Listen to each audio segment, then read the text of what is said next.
1942లో open హైమర్ నేతృత్వం వహిస్తూ శాస్త్రవేత్తల బృందంతో కలిసి పరమాణు బాంబు తయారు చేయాలన్న బాధ్యతను స్వీకరించాడు. ప్రాజెక్టు కార్యాలయం తొలుత న్యూయార్క్‌లో మన్హాటన్ దగ్గర మొదలుపెట్టారు. అందువల్ల ప్రాజెక్ట్‌ను మన్హాటన్ ప్రాజెక్ట్ అని వ్యవహరించారు. బాంబు తయారీకి న్యూ మెక్సికోలో మారుమూల ప్రాంతమైన ఆలమోస్ తగిన ప్రదేశంగా ఎంపిక చేశారు.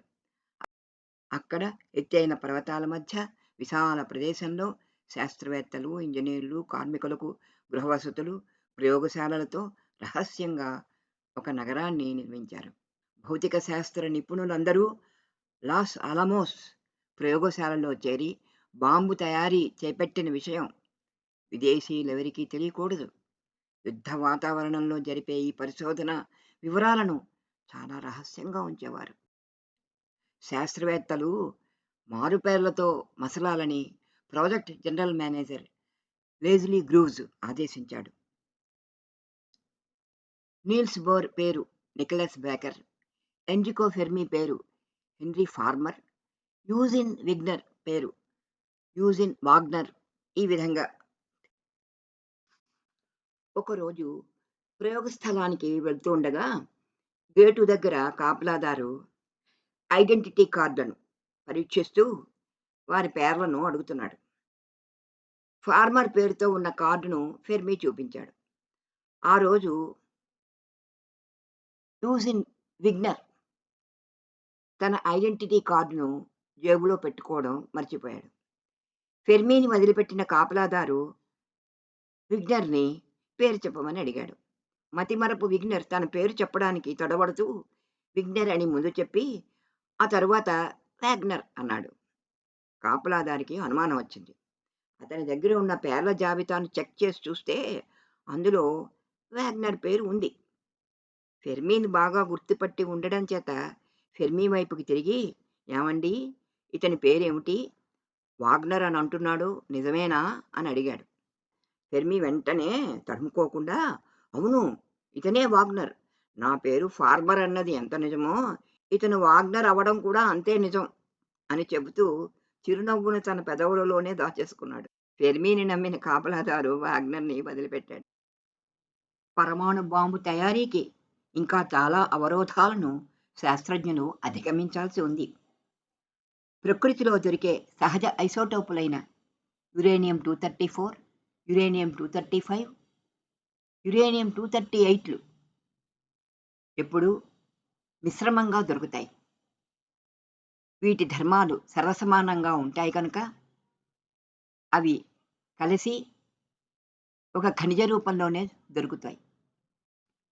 వీటిలో యురేనియం 234 చాలా స్వల్పంగా ఉంటుంది మిశ్రమంలో.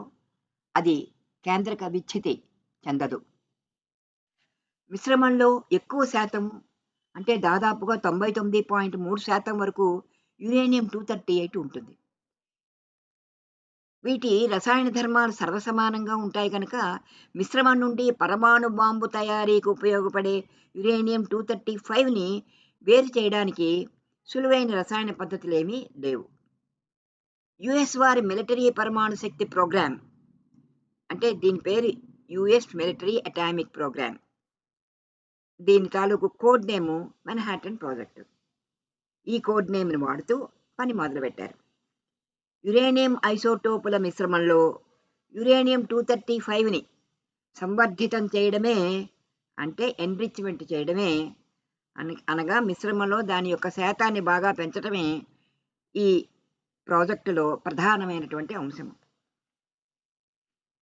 యురేనియం ఐసోటోపుల మిశ్రమాన్ని యురేనియం హెక్సాఫ్లోరైడ్గా మార్చి వాయు విసరణ పద్ధతిలో, అంటే గ్యాషియస్ డిఫ్యూజన్ మెథడ్లో యురేనియం 235 గాఢతను 0.7% నుండి దాదాపుగా 95% వరకు పెంచగలిగారు. ఈ ప్రయోగాన్ని ఓక్ రిడ్జ్, టెన్నెసీ దగ్గర నిర్వహించారు. రాబర్ట్ ఓపెన్హైమర్ సారథ్యంలో న్యూ మెక్సికోలోని లాస్ ఆలమోస్లో టెస్ట్ బాంబు తయారీకి ఏర్పాట్లు చేసుకున్నారు. ఓక్ రిడ్జ్ టెన్నిసీ దగ్గర నుంచి యురేనియం గడ్డలను అంటే లంప్స్ ఆఫ్ యురేనియం లాస్ ఆలమోస్కి తరలించాలి. చిన్న పెట్టెలో పెట్టిన యురేనియం గడ్డలను అలమోస్లోని శాస్త్రజ్ఞులకు అప్పచెప్పమని కారు డ్రైవర్కి ఇచ్చారు. కారు డ్రైవరు పెట్టెలో ఏదో అతి ప్రమాదకరమైన వికిరణాలను వెదజల్లే పదార్థం ఉందని ఇనికిడి మీద తెలుసుకున్నాడు. కారు నడుపుతున్నాడే గాని అతనికి భయంతో చెమటలు పోస్తున్నాయి. ఆ పనిని అతను చేయడానికి ఒప్పుకున్నప్పుడే ఒక నిర్ణయానికి వచ్చాడు. కారు వెనక సీటులో పెట్టిన పెట్టి పేలుతుందని ఏమాత్రం అనుమానం వచ్చినా కారు డోర్ తెరుచుకుని బయటకు గెంటేద్దాం. కారు పెట్టి పోతే పోతాయి అనుకున్నాడు. అతనికి ఏదో పేలిన శబ్దం వినిపించగానే కారు వదిలేసి కిందకు దిగి పరుగు లంకించుకున్నాడు. వెనకకు తిరిగి చూస్తే అసలు ఏమీ జరగలేదు. అతని కారు ఆగిపోవడంతో ఆ కారు వెనక వరుసగా చాలా కార్లు ఆగిపోయి ఉన్నాయి. ఆలమోస్ట్ చేరేలోపు అతను ఈ విధంగా చాలాసార్లు కారును ఆపేసి దిగిపోతూ వచ్చాడు. కోపం పట్టలేని పోలీసు అతనిని మోటార్ బైక్ మీద ఓవర్టేక్ చేసి తన ఐడెంటిటీ కార్డు చూపించగా అక్కడ దగ్గరలోనే మైదానంలో తుపాకీ గుళ్లను పరీక్ష కోసం పేలుస్తున్నారని తెలుసుకుని స్థిమితంగా ఆలమోస్ చేరుకున్నాడు. స్టాగ్ ఫీల్డ్లో శృంఖలాచర్యను సమర్థవంతంగా నిర్వహించారని చెప్పుకున్నాం కదా.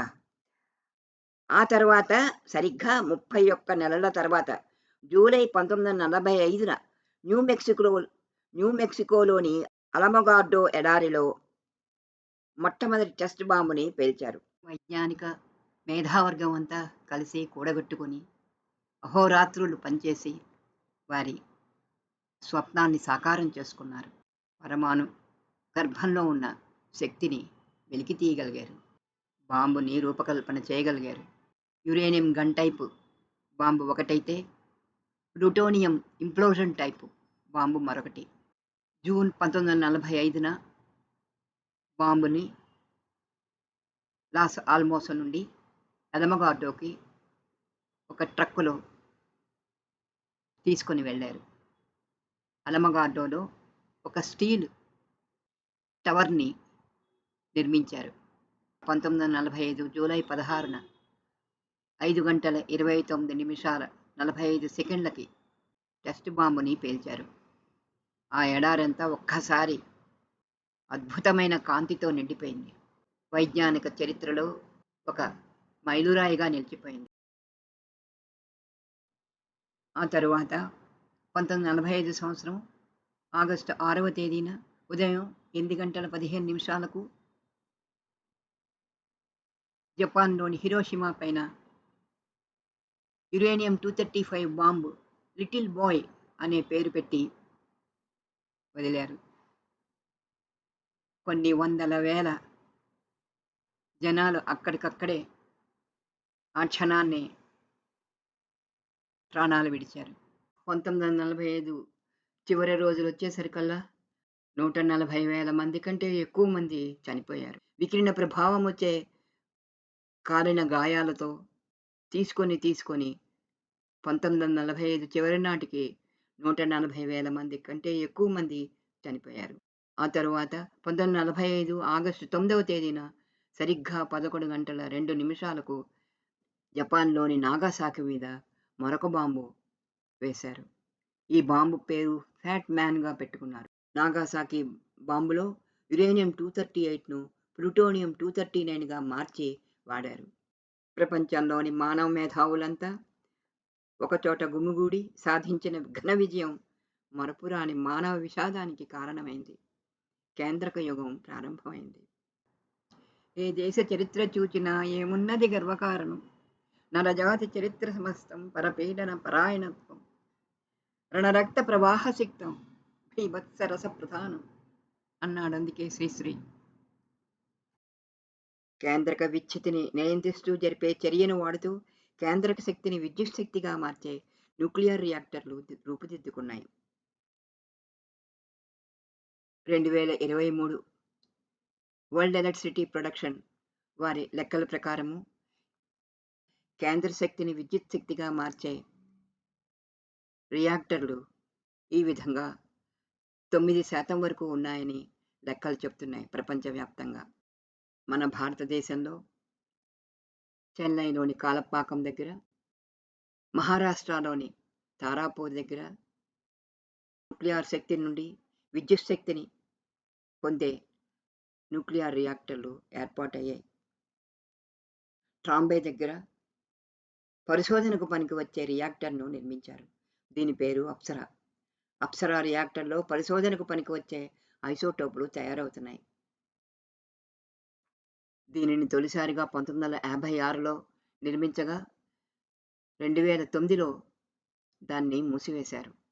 తరువాత మళ్ళీ 2018లో దాన్ని పునఃస్థాపితం చేశారు. దీనిని స్విమ్మింగ్ పూల్ టైప్ రియాక్టర్ అని అంటారు.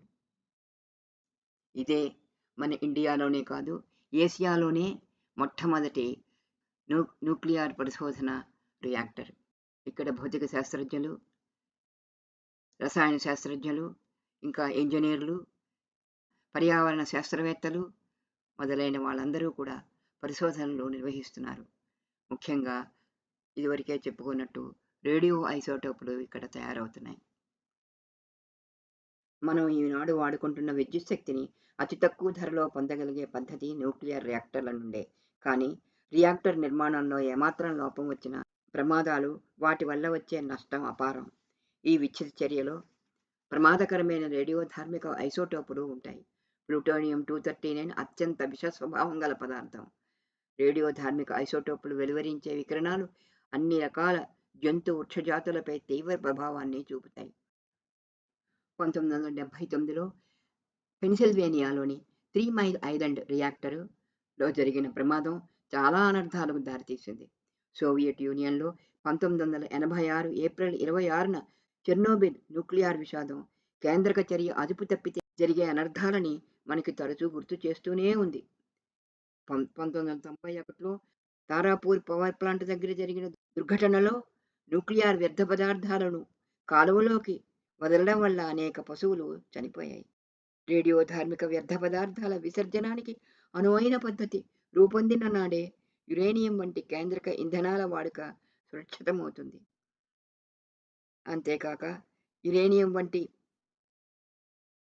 రేడియోధార్మిక పదార్థాలను భూమి నుండి వెలికి తీసేటప్పుడు కూడా పర్యావరణ సమస్యలు చాలా తలెత్తుతాయి. యురేనియం వాడుకలోని చీకటి కోణాలను గురించి తెలుసుకోవాలంటే అదొక వేరే ప్రసంగమే అవుతుంది. ఓపికగా ఇంత పెద్ద కథను విన్నందుకు అందరికీ కృతజ్ఞతలు. మీ కృష్ణకుమారి.